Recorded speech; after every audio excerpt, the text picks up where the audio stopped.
Hello, welcome back to another Monday on PEPP Talk. Today's video is going to be a kind of mashup of all the thoughts I've had over the past couple of weeks and the conclusions I have drawn from them. Like I said, I always want to keep the videos very natural, very, I don't know, in touch with what I'm feeling and kind of just have a chat with you guys. The best way for you guys to get to know me is to get in my head. So these are a collective of all my thoughts, all the things that has been running through my mind over the past couple weeks and how I am summarizing it basically. Right, so let's start. I went to an event last Friday called Mental Matcha with a friend of mine. The event was really encouraging. It was basically about bringing established women in the industry with young ones just like us, pairing them together and creating this mentor relationship between them. And after the event, which was amazing, we got talking, and one of the topics that we kind of landed on was how experienced all the women were and how many years, kind of working years they had had in the industry. It's about, majority of them had about 20 plus years working, 15 to 20 plus years working. And what we went on to discuss was how you only really become credible and you're only really called upon by other people after you've had many years in the industry and after your expertise is kind of co-signed by other people and you're known. So yeah, we were discussing that. So my friend turned around to me and was like, what I've realized is that I can't jump out of the game and think I can kind of make a difference on my own. I need to have a corporate company's backing and I need to have several years of experience before my voice can be credible. For a second I agreed and I was like, yeah, that's true, because how else will you know? How else can you help people? But then I had to flip that and turn it on myself and be like, okay, I have only, had 2.5 real years experience within fashion. Everything else was fun and games. My real experience was 2.5 years worth. Apparently millennials, our generation, we only stay in jobs for a year and a half maximum. So 2.5, although that's a lot to us, to the old school women, to the old school men, it's nothing. They've been in their jobs for years and years and years.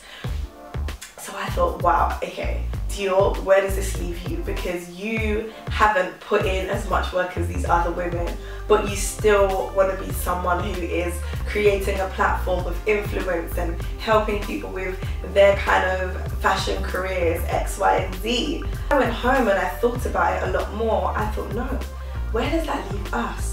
I'm not the only one who wants to do something. I'm not the only person who's kind of climbed off the corporate ladder to jump onto this hamster wheel of entrepreneurship where you don't know whether you're coming or you're going. And it's, you know, one day's a good day, the next day's a bad one, and no one knows you, is the bottom line. We're unknowns. We're trying to build a name for ourselves. So that was a scary thought for a second, but I had to check myself, and I did. And then it led me to create this video, which is gonna be about hiding behind jobs. Because for a second I thought to myself, okay, right, so I have PEPP Talk, and PEPP Talk is doing good for itself right now. But in order for me to take it to the big time, and in order for me to be really credible, I have to go back and get a job now. I have to go and work somewhere where my name is going to be attached to something. Then I thought, no. There isn't a defined path for everyone. Like the minute you realize that you are more than your job and that you are more than what you do, you can exhale. You can literally push out that air that you've been holding in for so long and be like, you're right, let me work on me. I'm going to start with an example and I'm going to use you. So if I were to come up to you and say, hi, I'm Dior, who are you? And you say your name and I'll be like, okay, tell me a bit about yourself. The first thing you're gonna say, I guarantee you, I work for da-da-da-da-da. I would do the same. I feel like that's giving way too much power to a role. That's just one of the many roles you play. And it shouldn't necessarily have to be the most important role you play in life, you know? If you're a mother, if you're a great friend, if you're a caring person, I'm not saying, hi, I'm blah, blah, blah, and I'm really caring, but find new and interesting ways to introduce yourself.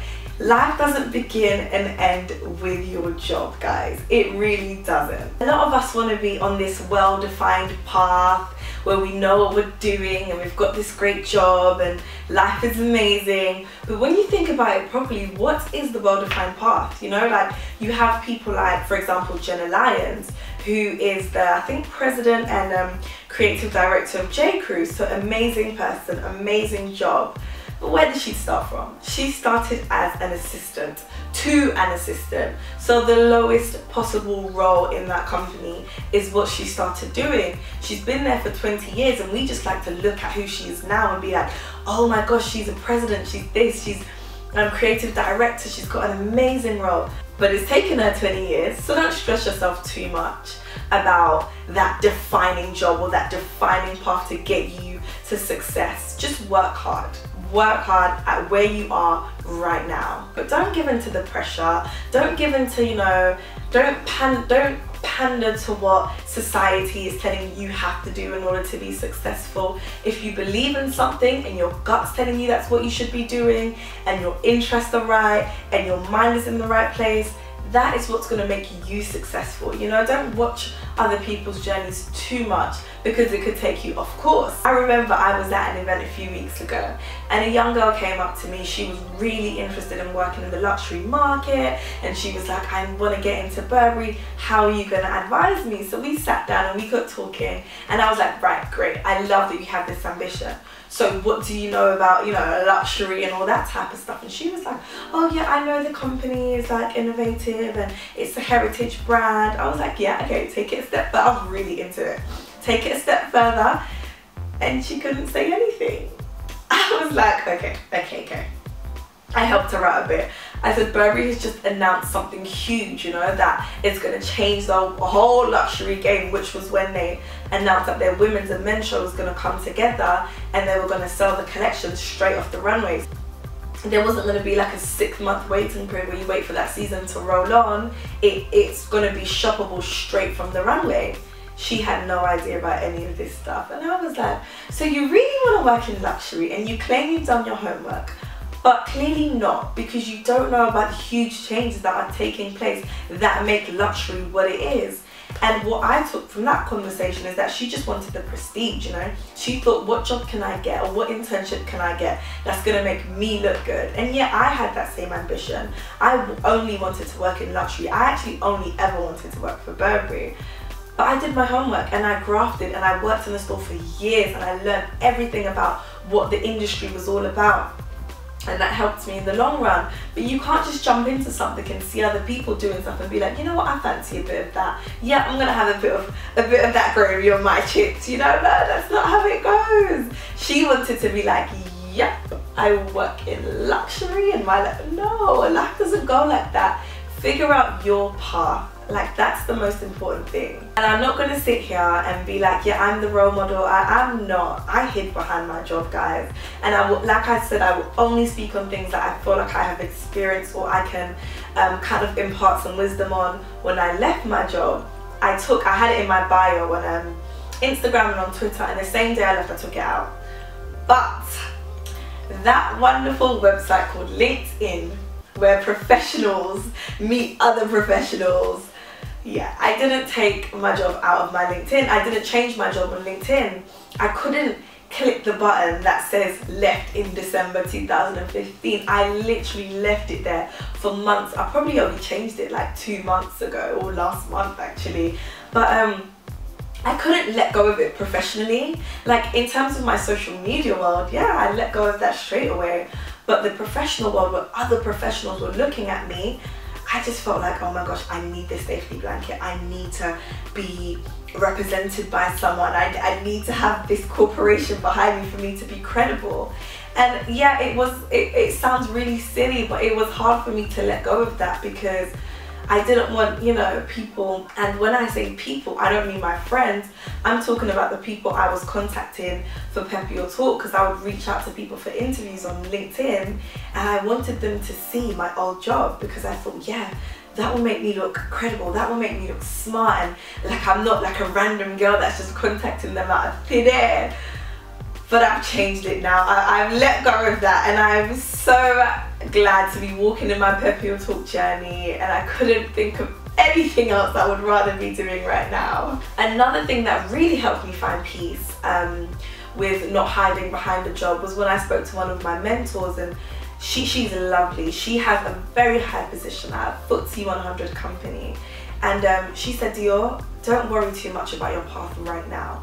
What you need to focus on are skills. What you need to focus on are experiences. You know, make every day count. Don't worry about the 5-year plan too much. Worry about the 5-minute plan, the 5-hour plan. What are you doing today to secure your future? She said, my path, Dior, it was all over the place. Not in a way that I didn't know what I was doing, but I tested lots of different things. I worked in lots of different places, and I did a lot of things that people wouldn't have expected of me. But in the end, I have landed at my dream job, and I've landed in my dream position because of the skills I picked up along the way. And that greatly encouraged me, and I hope it encourages you, because it shows that you can be at the top of a company. You can literally be at the top of a huge corporation, but what happened along the way over here could be all over the place. And if you have anyone in the industry that you look up to, go on their LinkedIn and check their journey. I guarantee you it's going to surprise you. It's probably not going to be what you thought. Not everyone has this textbook way of doing things where it's this and this and this and it's going to land me there, because that's boring as well, you know? Like, let's have some fun. Let's add some color to our lives. So my last piece of parting guidance for you guys is focus on your inner world. You know, sometimes we can't control what's going on out here, and we're like, oh, I'm in a really crappy job, or my friend's got this happening for them and I don't, or oh, I really want to be I don't know, a manager, but I'm only an assistant. Sometimes we can't control the outer world as much as we want to, so focus on what's within. Like, do you tell yourself you're great regardless of your circumstance? Do you look in the mirror and say, do you know what, you are an amazing person, you are going to be anything you want to be? Literally plant those beautiful flowers within yourself and make them bloom. Believe them, water them, give it the sunshine. We all learn about photosynthesis. Can't even say it. We all learn about photosynthesis. Make it work for you, party people. I'm sitting here right now, I'm looking out at the garden, which is a bit overgrown, but it's fine. But there are loads of flowers, and they're just living and having their being right now. And I feel like that's what I need to be inside. I need to be completely planted and, you know, beautiful and blooming. That's what my focus should be on. And you know what, once you believe in who you are inside, I guarantee you, your outer world will shift to reflect that. If that doesn't happen for you, come and find me and tell me that didn't happen, but I guarantee it will, because I believe it to my bones. Okay, I know I said that was my final parting wisdom, but I've got one more thing to say, and that is, when you do go for jobs, guys, think about growth. Growth, growth, growth. It's not all about what can you do for them, it's about what they can do for you, what this job can do for your future, because you probably won't be there forever if you're not doing the textbook route. So how are you going to transfer what you're learning here to the next place? Don't just hide behind the job and feel like, do you know what, I'm at a great place and it's fine. No. You may not be there forever. Figure out how that job works for you and the growth you're going to get from that. And that should be the #1 thing you should be thinking about when you do go for roles. Not so much of, is the company amazing? What are people going to think when I work there? Blah, blah, blah. Think about the growth potential. That's a key factor. I have been acting a bit, you know, pumped up and charged up in this video, but this topic is genuinely coming from a place of passion.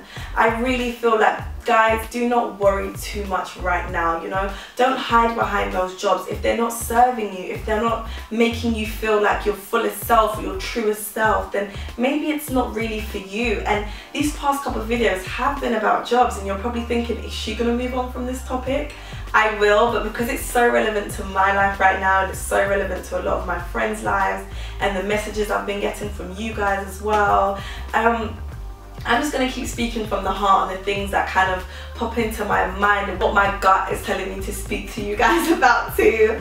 I hope you enjoyed it today. By the time this comes out, I'm going to be in beautiful Thailand. It's my birthday on May the 10th, so I'm having a bit of a holiday. Don't panic, you have another video for next week as well. Do not worry, I will not leave you high and dry. Thank you so much for watching again. I love filming these for you guys. I have a surprise for the people that have commented on the first, I think it's 4 right now, 4 videos. I'm having an event in May. The date is yet to be confirmed, but I'm thinking of the 23rd. And every single person that's commented on the first 4 videos has a free ticket. I love people who love getting involved and who are self-starters and put themselves out there. And for the simple fact that you kind of use your initiative and just typed a little comment, it really encourages me. I want to do something for you now, and you completely have a free ticket. The event's going to be in London, so I hope you can make it. And when more details come out, you will know about it. But guys, for now, it's bye. It's bye. And I will see you again on the next one. Bye bye.